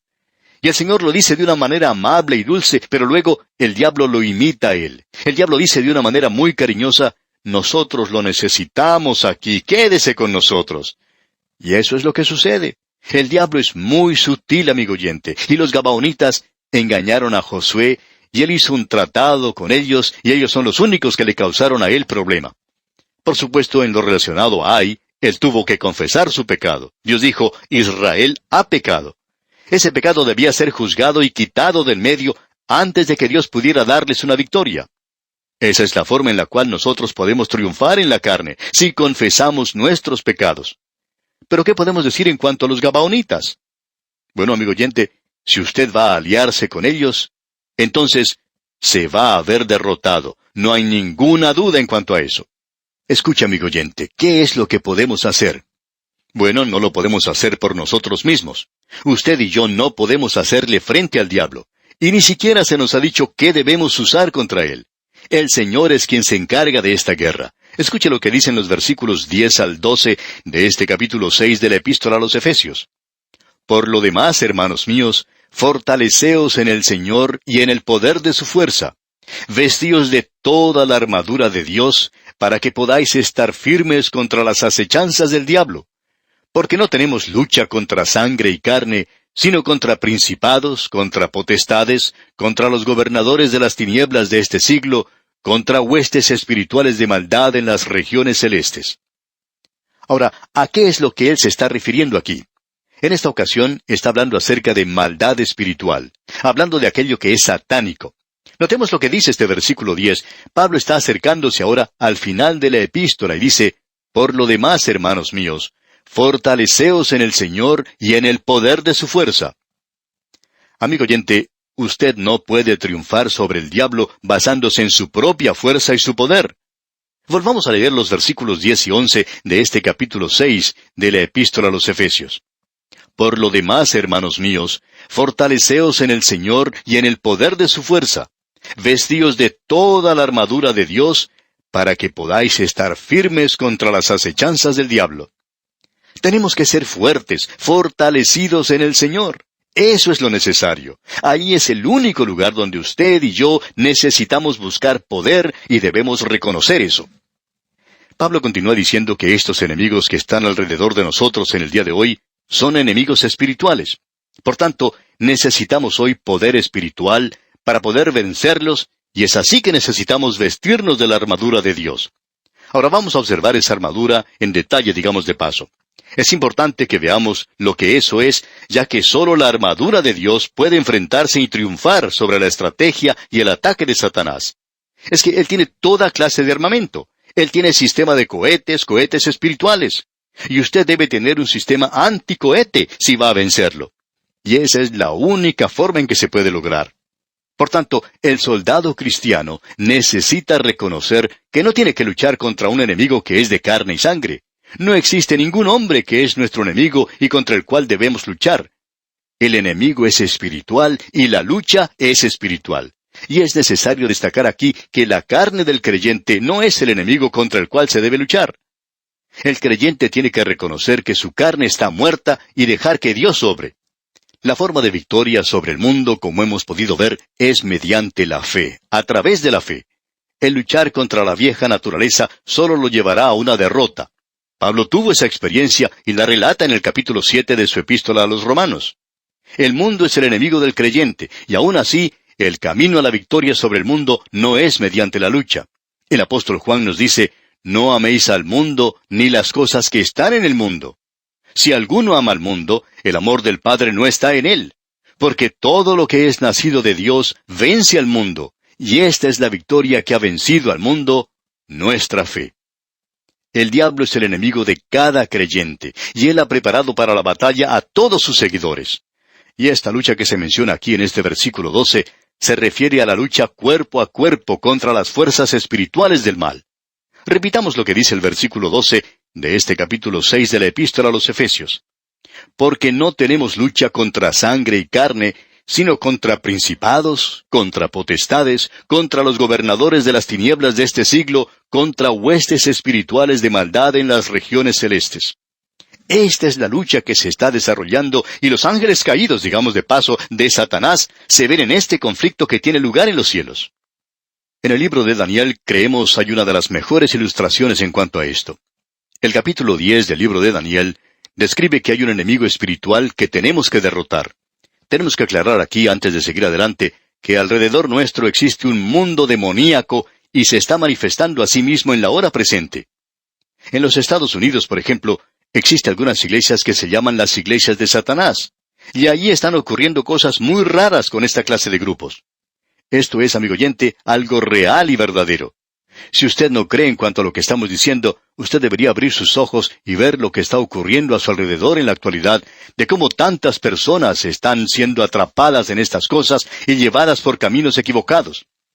Lo que tenemos en el día de hoy son fuerzas espirituales que están obrando en el mundo, y ellas son fuerzas de maldad y están obrando contra la iglesia, están obrando contra el creyente, están obrando contra Dios y contra Cristo en la actualidad en este mundo.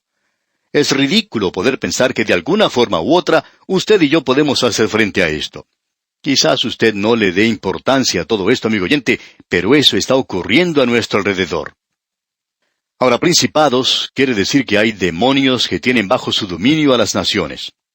Potestades nos habla de aquellos que son individuales. Hay demonios que quieren poseer a seres humanos. Luego, los gobernadores de las tinieblas se refiere a demonios que tienen a su cargo los negocios mundanos de Satanás. Las huestes espirituales de maldad en las regiones celestes son demonios que están a cargo de la religión.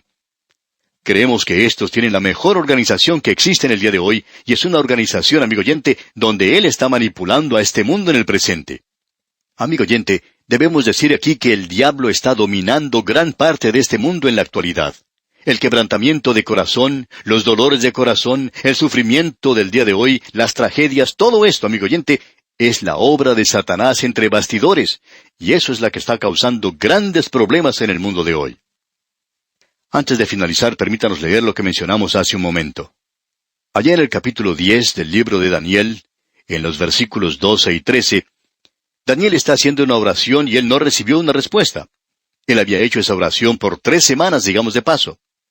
Él nos dice en los primeros 3 versículos de ese capítulo 10, en el año 3 de Ciro, rey de Persia, fue revelada palabra a Daniel, llamado Belsasar, y la palabra era verdadera y el conflicto grande, pero él comprendió la palabra y tuvo inteligencia en la visión. En aquellos días, yo, Daniel, estuve afligido por espacio de 3 semanas. No comí manjar delicado, ni entró en mi boca carne ni vino, ni me ungí con ungüento, hasta que se cumplieron las 3 semanas. Es decir que durante todo este tiempo, él estaba en oración. Y aquí tenemos lo que ocurrió, cuando finalmente el ángel se acercó y le tocó. Leamos los versículos 11 y 12. Y me dijo, Daniel, varón muy amado, está atento a las palabras que te hablaré, y ponte en pie, porque a ti he sido enviado ahora. Mientras hablaba esto conmigo, me puse en pie temblando.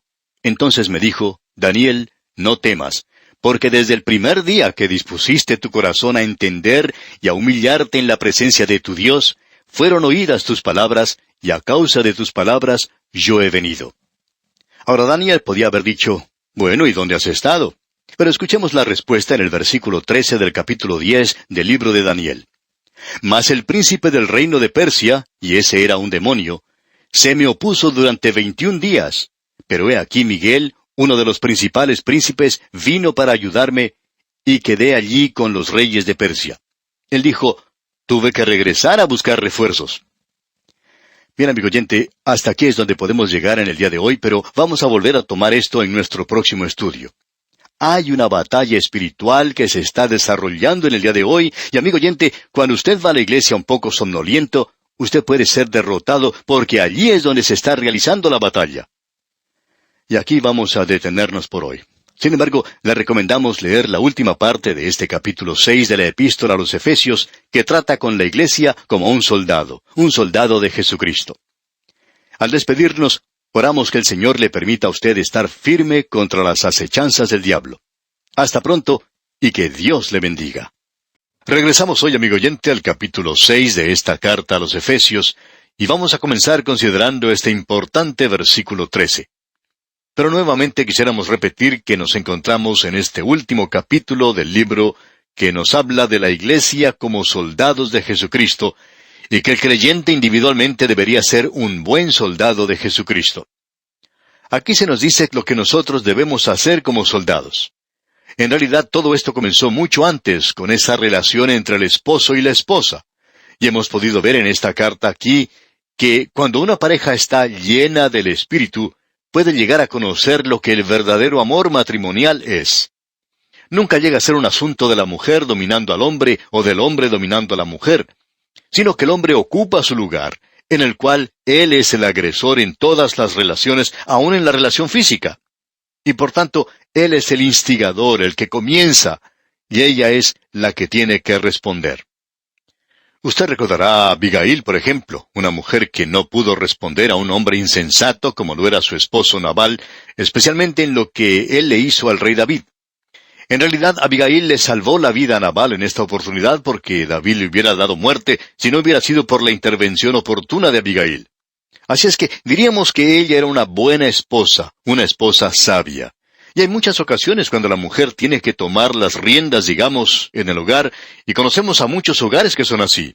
No creemos que eso sea lo ideal siempre, pero hay veces en que la mujer es el miembro dominante de ese hogar. Una mujer inteligente empujará a su esposo hacia adelante y a hacerle creer que él es quien está realizando todo. Por lo menos pensamos que eso es algo inteligente de hacer. Ahora, de allí seguimos adelante en este capítulo, considerando que los pequeños en el hogar tienen que ser entrenados para el servicio militar como soldados, y son los padres los que le tienen que enseñar a obedecer. Luego vimos la relación que existe entre el amo y el siervo, o entre el patrono y el obrero, si le parece mejor. Ahora ha comenzado la batalla y la primera cosa que vimos fue la localización e identificación del enemigo. El enemigo es un enemigo espiritual. Es Satanás quien encabeza a sus huestes demoníacas, un gran ejército que en el día de hoy está preparado contra Dios y los hijos de Dios aquí en la tierra. Pero nosotros necesitamos reconocer que aquí es donde se desarrolla esa batalla. La iglesia del día de hoy ha perdido de vista la batalla espiritual.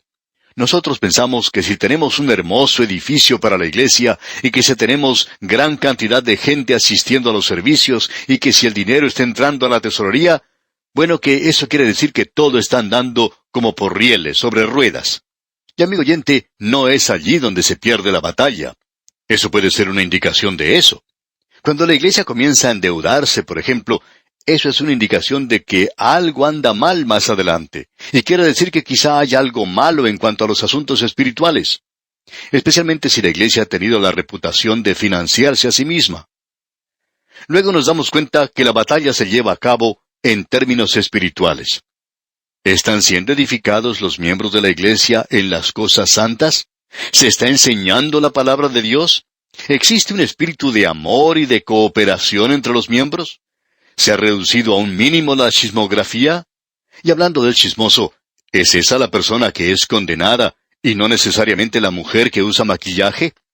En lugar de llegar a ser legalistas, ¿tratamos de ejercitar una relación correcta hacia aquellos que son nuestros hermanos en Cristo? Allí es donde se está desarrollando la batalla, amigo oyente. Como resultado, hoy podemos encontrar en algunas iglesias que existe un espíritu de crítica y de resentimiento y rencor, y el Espíritu de Dios no está obrando allí. Ya sabemos que a ellos les gusta hablar de números, les gusta contar de cuántas decisiones han tenido. Pero cuando los hechos han sido analizados, examinados fríamente, y uno puede observar a los así llamados convertidos 2 años después de esa fecha, usted encuentra que ya no están allí y que han desaparecido. Parece que no nos damos cuenta que se está desarrollando una batalla espiritual en el día de hoy y que existe aún en esta hora presente una manifestación de poder demoníaco. Y hay muchas personas que están siendo cegadas y llevadas hoy a cultos y religiones llenas de toda clase de creencias equivocadas. Y como resultado, la palabra de Dios hoy se hunde en la insignificancia y ocupa un lugar muy pequeño, aún en muchas de nuestras iglesias. Amigo oyente, el enemigo que tenemos hoy es un enemigo espiritual. El enemigo es Satanás y sus huestes de poder demoníaco, y allí es donde se realiza la batalla. Allí es donde nosotros necesitamos protección. Se nos dice aquí que para poder hacer esto, tenemos que apropiarnos de la protección para el soldado, y se nos dice, vestíos de toda la armadura de Dios, para que podáis estar firmes contra las acechanzas del diablo, y habiendo hecho esto, permanecer firmes. Vestíos de toda la armadura de Dios para poder estar firmes. Ahora nosotros hemos identificado al enemigo. Pablo comienza ahora a identificar el arsenal que está listo para la defensa. En ningún lugar se le aconseja al creyente que ataque o que avance. La palabra clave en esta sección es estar firmes. Eso es lo importante. Usted sabe que la Escritura habla del creyente como peregrino. Como peregrinos, nosotros tenemos que andar a través de este mundo. Como testigos, tenemos que ir hasta lo último de la tierra. Como atletas, debemos correr la carrera. Debemos correr con los ojos fijos en el Señor Jesucristo. Estamos mirando a Jesús, el autor y consumador de nuestra fe. A Él es a quien nosotros debemos mirar. Cuando somos atletas, debemos correr, pero como luchadores, debemos mantenernos firmes. Personalmente, yo preferiría hacer esto que cualquier otra cosa. Hace muchos años, ese gran evangelista Billy Sunday en los Estados Unidos atrajo mucha atención al luchar en la plataforma contra el diablo. Y de paso debemos decir que hay mucha verdad en esto, ya que allí se estaba librando una batalla espiritual. Y creemos que la batalla continúa donde se predica la palabra de Dios, donde se está presentando el Evangelio. Allí es donde está la línea de batalla. Allí es donde está obrando el enemigo en el día de hoy. No creemos, amigo oyente, que el enemigo esté obrando en los antros de perdición. No creemos que él vaya a esas fiestas de los sábados por la noche. Hace algunos años, los jóvenes de Juventud para Cristo acostumbraban a salir cada sábado por la noche. Y se decía entonces que el sábado por la noche era la noche del diablo y que los jóvenes estaban haciendo de esa noche la noche del Señor. Bueno, hablando honradamente, creemos que el diablo estaba en su casa durmiendo. Creemos que estaba descansando para poder levantarse temprano la mañana siguiente, la mañana del domingo, para poder ir a la iglesia, porque él no tenía ninguna necesidad de luchar contra aquellos que se divierten los sábados por la noche. Ellos ya le pertenecen a él. Ahora, no estamos seguros que el diablo esté muy orgulloso de ellos. Creemos que él quizás se avergüenza de algunos de estos alcohólicos y de esta clase de gente desarrapada en el presente. No puede estar orgulloso de ellos, pero él está luchando donde se está llevando a cabo la batalla espiritual. Y Billy Sunday llevaba a cabo una batalla contra el diablo. Ahora, hablando honradamente, debemos decir que estamos de acuerdo con eso. Pero personalmente hablando, yo nunca sentí la necesidad de llevar a cabo por mí mismo esta batalla. Es decir, que yo tuviera que realizar el ataque. No, yo no tengo necesidad de atacar. Tengo que mantenerme firme porque Él es quien va a atacar. Ahora, al habernos colocado toda la armadura, entonces nosotros tenemos que hacer una cosa, y es mantenernos firmes.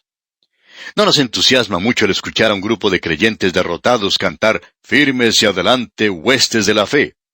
Creemos que es mucho más escritural que el creyente cante en el día de hoy «Estad por Cristo firmes, soldados de la cruz». Y creemos que hoy necesitamos mantenernos firmes. Francamente, amigo oyente, nos entristecemos en gran manera cuando miramos a muchas de las iglesias en el día de hoy. Hay algunas personas que pueden opinar que somos demasiado duros en cuanto a la iglesia local. Pero, amigo oyente, amamos a la iglesia local y nuestro corazón late por los pastores de las iglesias locales. Ellos están luchando la batalla. Ellos son en realidad los hombres que están en el frente de batalla hoy. A propósito, también nos hemos dado cuenta que esta obra radial es un frente de batalla. Pero da tristeza en realidad cuando hay veces que vemos iglesias que un día eran grandes, donde había multitudes de personas en sus servicios, que ahora ya no están presentes. Se ha disminuido en gran manera la asistencia y el interés ha desaparecido. ¿Qué es lo que ha ocurrido en el día de hoy en tantos lugares como este? Permítanos decirle lo que ocurre, amigo oyente. Los miembros son ciegos en cuanto a la batalla que se está desarrollando. Pensaban que porque financieramente no tenían problemas y porque las multitudes estaban colmando sus instalaciones, que estaban ganando la batalla, y sin embargo, ellos mismos la estaban perdiendo todo el tiempo. Ah, amigo oyente, que podamos reconocer en el día de hoy lo que esto es, y que también la iglesia misma se dé cuenta de lo que está ocurriendo. ¿Cuántos de los oyentes que nos escuchan oran por su pastor los sábados por la noche? En lugar de criticarlo los domingos, ore por él. Él necesita sus oraciones, él necesita su respaldo. Usted no necesita crucificar hoy al hombre que está predicando la palabra de Dios. El diablo mismo va a ver que eso se lleve a cabo. Usted no tiene que unirse a esa clase de gente, al bando contrario. Usted tiene que levantar sus manos de la misma manera en que lo hizo Moisés a favor del pueblo de Israel.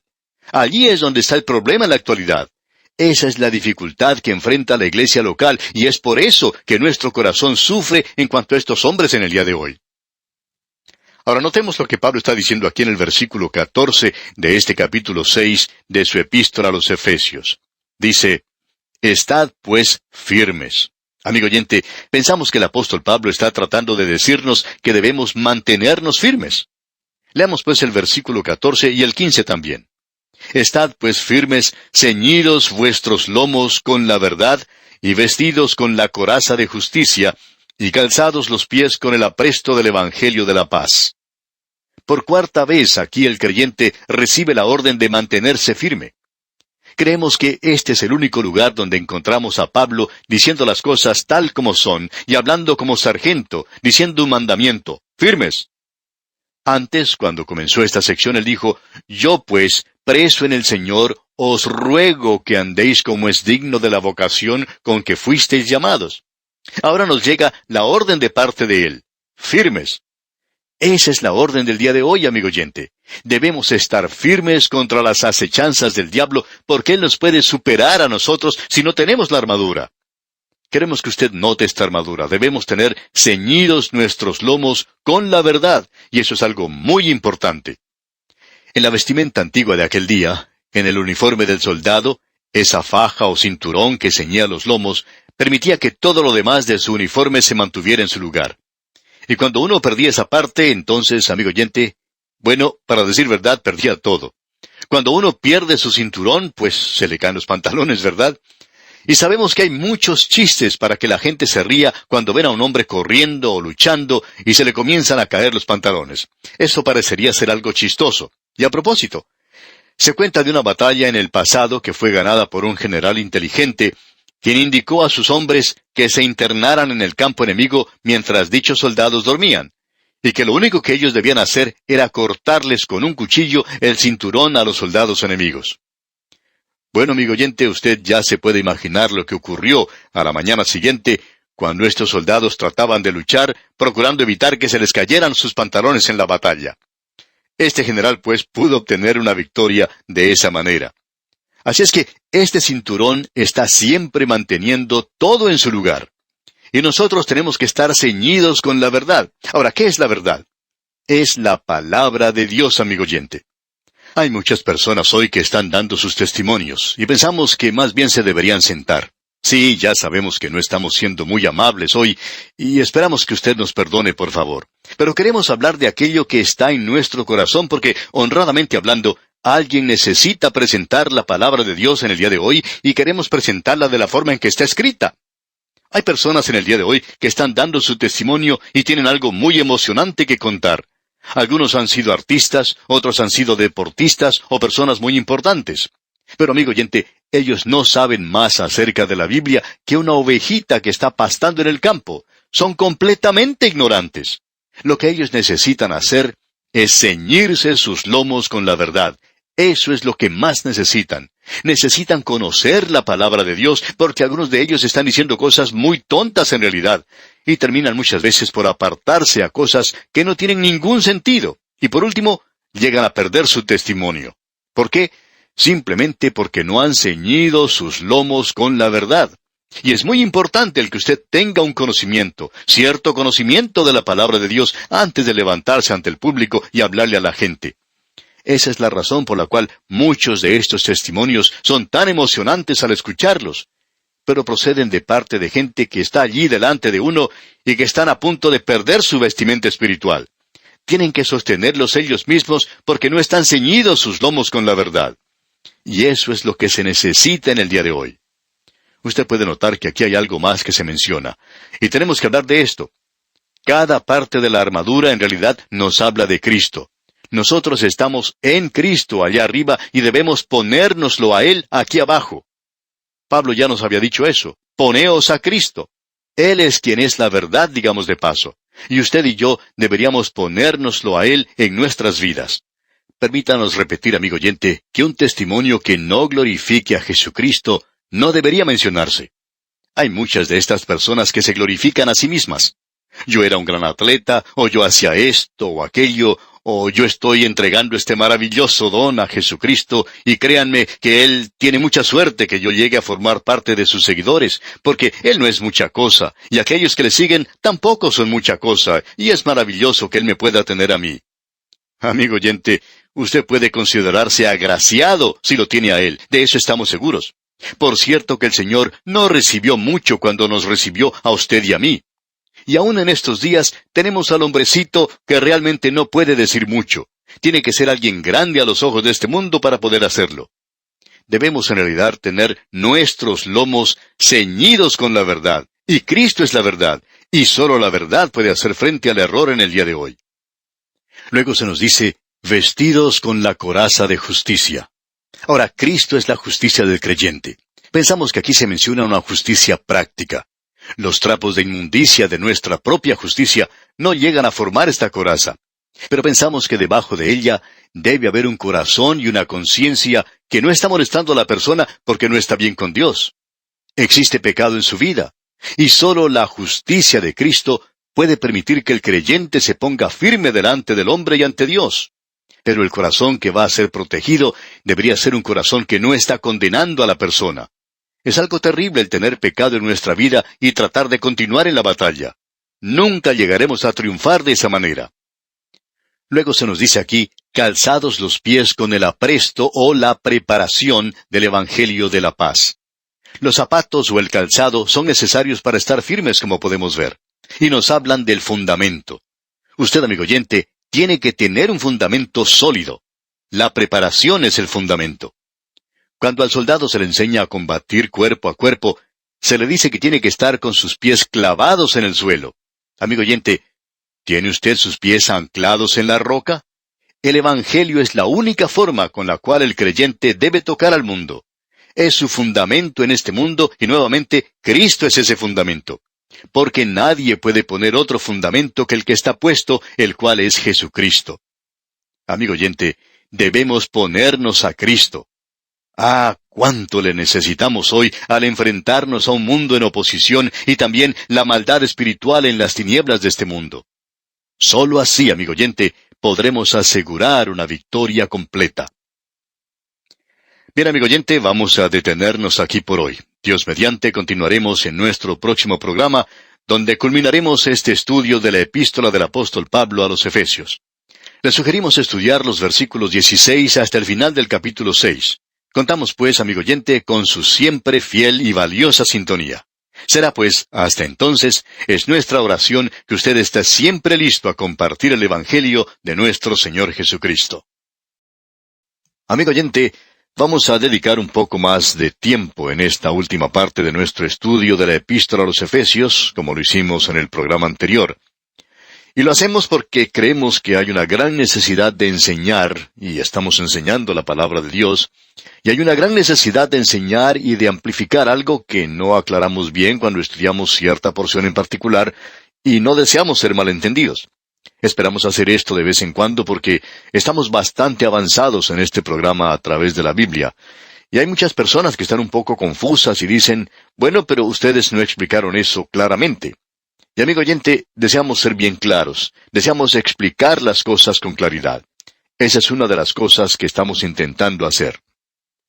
Estamos pues observando aquí la armadura que tiene que usar el Hijo de Dios para poder hacerle frente a su enemigo espiritual.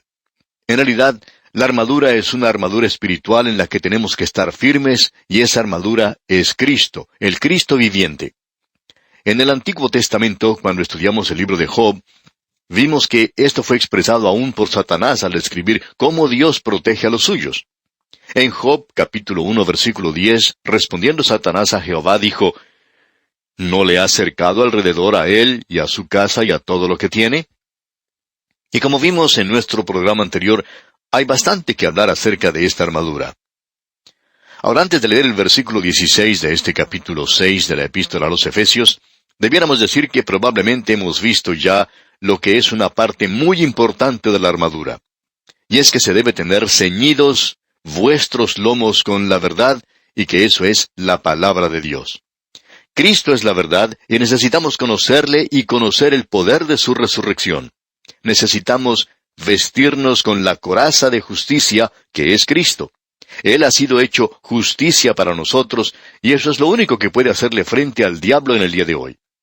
Pero debajo de todo esto, debe haber un corazón y una conciencia que estén limpios, porque los pecados han sido confesados, debido a un andar con Dios y de tener comunión con Él.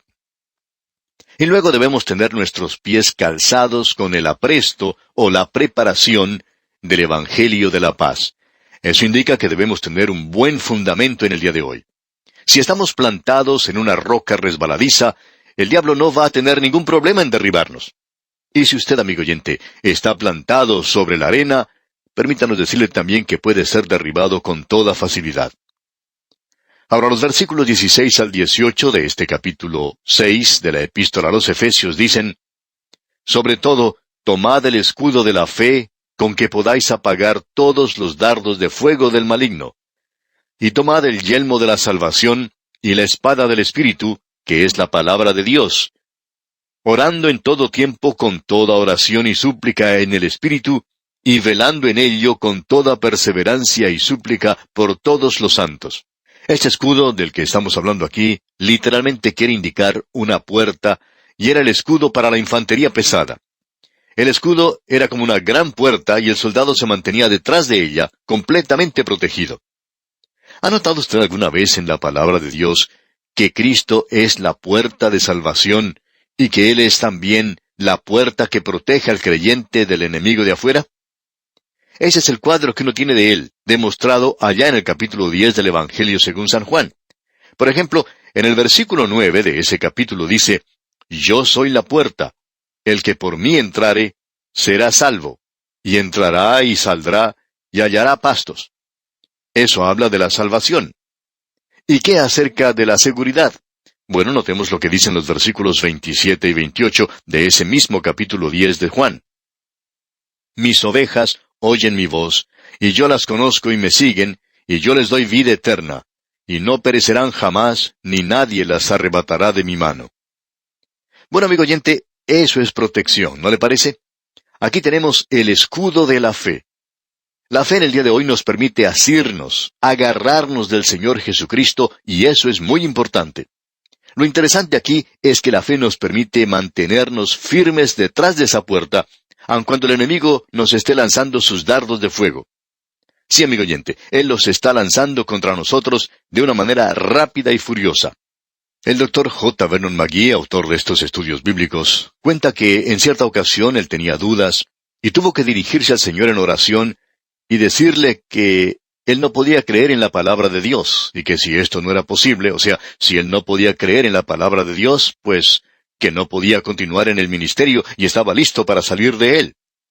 Y el Señor entonces, en una forma milagrosa, le envió a que escuchara a un hombre que era una persona muy brillante e inteligente, y él le dio la respuesta a sus dudas.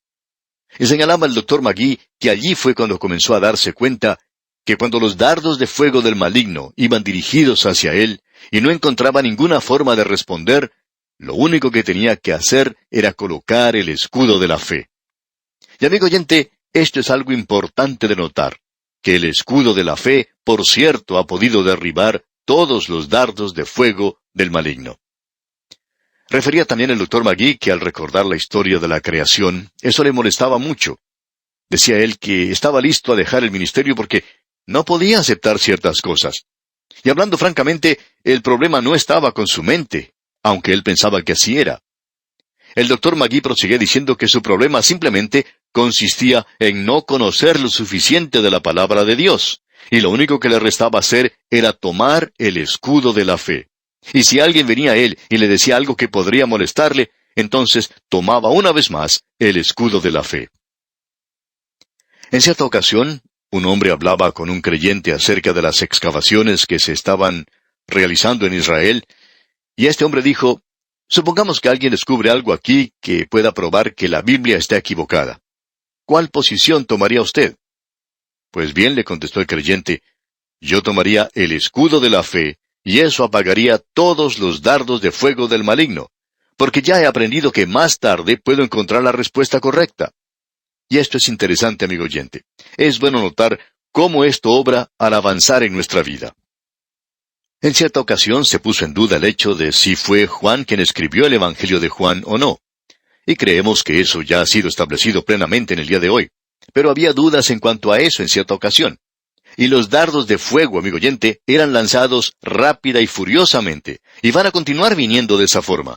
Y la única manera por la cual uno puede defenderse de ellos es por medio del escudo de la fe.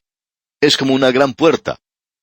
En los tiempos antiguos, en las luchas, digamos en el Imperio Romano, cuando los soldados de la infantería salían a luchar, eran precedidos por soldados que estaban cubiertos por armaduras, y ellos tenían por delante unos escudos de tamaño muy grande, y los ponían delante de ellos para protegerse de las andanadas de los ataques lanzados por los enemigos. Entonces, cuando se le acababa la munición al enemigo, podían ellos atacar. Y debemos decir, amigo oyente, que esa es la manera de defenderse de los dardos de fuego del maligno. Luego se nos dice aquí que debemos tomar el yelmo de la salvación. ¿Se ha puesto a pensar usted alguna vez, amigo oyente, que el yelmo protege la cabeza? Y Dios busca alcanzar la mente del hombre. Reconocemos que Él busca el corazón del hombre, pero también su mente. Allá en el libro de Isaías, capítulo 1, versículo 18, dice, «Venid luego, dice Jehová, y estemos a cuentas. Si vuestros pecados fueren como la grana, como la nieve serán emblanquecidos. Si fueren rojos como el carmesí, vendrán a ser como blanca lana». Creemos que eso es algo en lo cual debemos pensar. Podemos leer allá en el libro de los Hechos de los Apóstoles, capítulo 24, versículo 25, «Pero al disertar Pablo acerca de la justicia, del dominio propio y del juicio venidero, Félix se espantó y dijo, ahora vete, pero cuando tenga oportunidad te llamaré. Es decir que Félix no tenía una respuesta para Pablo porque éste estaba tratando de alcanzar la mente de Félix, así como también su corazón. Luego la Escritura dice allá en la Epístola a los Romanos capítulo 10 versículo 17, así que la fe es por el oír y el oír por la palabra de Dios. Dios no le está pidiendo a usted que salte en las tinieblas. Eso no es fe. Cierto teólogo liberal dijo hace muchos años que la fe es un salto en la oscuridad. Dios dice que si es un salto en la oscuridad, entonces no lo haga, porque dice el Señor, yo quiero que usted salte a la luz. Yo tengo una base sólida para usted. ¿Y cuán maravilloso es eso, amigo oyente? Ahora se nos dice aquí que debemos tomar el yelmo de la salvación.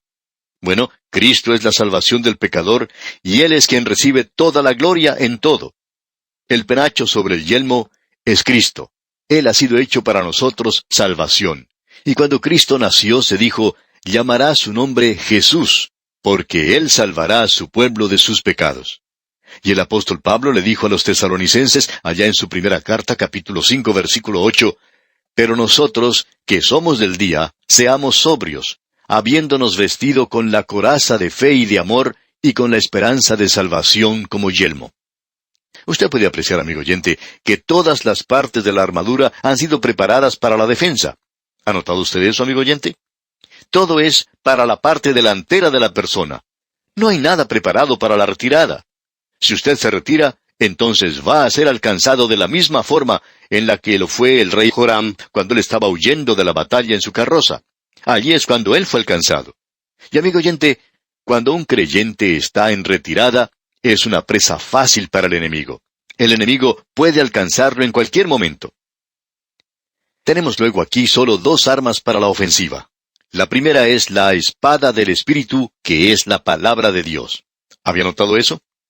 En la Epístola a los Hebreos, capítulo 4, versículo 12, leemos, porque la palabra de Dios es viva y eficaz, y más cortante que toda espada de dos filos, y penetra hasta partir el alma y el espíritu, las coyunturas y los tuétanos, y discierne los pensamientos y las intenciones del corazón. Cristo es la palabra de Dios viviente, y Él utilizó la palabra de Dios para enfrentarse a Satanás en la hora de su tentación. Y de su boca sale la espada de dos filos en la batalla de Armagedón, donde Él obtiene la victoria. Ahora, ¿cuál es esa espada? Bueno, es la palabra de Dios, amigo oyente. Algunos de nosotros necesitamos tener esta espada filosa saliendo de nuestras bocas, la palabra de Dios. Esa es la única arma ofensiva, amigo oyente, que usted y yo podemos usar, la palabra de Dios. Y eso es lo que estamos tratando de hacer aquí, en este programa, a través de la Biblia. Luego, la segunda arma ofensiva mencionada es la oración. Orando en el Espíritu Santo. De eso vamos a poder hablar un poco más cuando lleguemos a otra de las epístolas. En realidad, nos estamos refiriendo a la pequeña epístola de Judas. Vamos a dedicar más tiempo a eso cuando lleguemos allí, pero permítanos decir que orando en el Espíritu Santo no es el presentar una lista de peticiones a Dios. Es el orar en el Espíritu, y esto quiere decir que usted y yo, amigo oyente, reconocemos a nuestro enemigo en el día de hoy y que nos asimos, que nos agarramos de Dios para lograr recursos espirituales y que nos asimos de Dios por aquello que es espiritual para ser llenados de toda la plenitud de Dios. Esto es lo que quiere decir, en nuestra opinión, el orar en el Espíritu. Ahora tenemos el ejemplo del soldado. El apóstol Pablo es un buen soldado de Jesucristo, y aquí tenemos su ejemplo. Leamos el versículo 19. Y por mí, a fin de que al abrir mi boca me sea dada palabra para dar a conocer con denuedo el misterio del Evangelio. Es un misterio porque no se encuentra en el Antiguo Testamento como tal, que Cristo murió por los pecados, que fue sepultado y que resucitó al tercer día. Y ese es el mensaje que nosotros debemos presentar hoy. Esta es la palabra de Dios. Ahora el versículo 20 dice, por el cual soy embajador en cadenas, que con denuedo hable de él como debo hablar.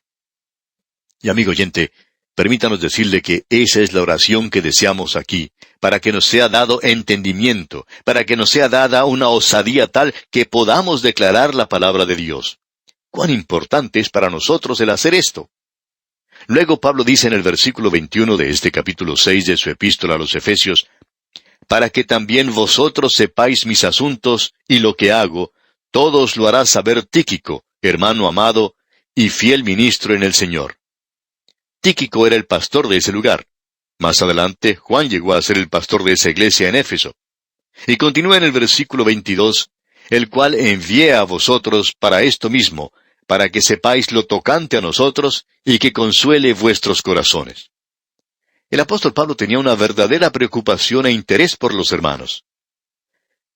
Y llegamos ahora a la bendición del soldado, y esto es algo propio. Escuche lo que dice el apóstol Pablo aquí en los versículos 23 y 24 de este capítulo 6 de su epístola a los Efesios. Paz sea a los hermanos, y amor con fe, de Dios Padre y del Señor Jesucristo. La gracia sea con todos los que aman a nuestro Señor Jesucristo con amor inalterable. Amén. El canto del cisne, por así decirlo, del apóstol Pablo, lo encontramos allá en su segunda epístola a Timoteo, capítulo 4, versículos 6 al 8, donde dice, porque yo ya estoy para ser sacrificado, y el tiempo de mi partida está cercano. He peleado la buena batalla, he acabado la carrera, he guardado la fe.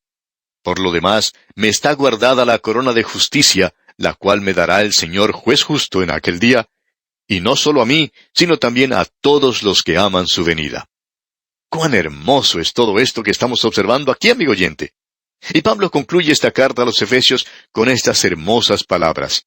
Paz sea a los hermanos y amor con fe. Notemos estas maravillosas palabras. Amor.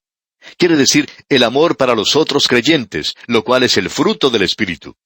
Fe quiere decir fe en Cristo, lo que produce un amor activo.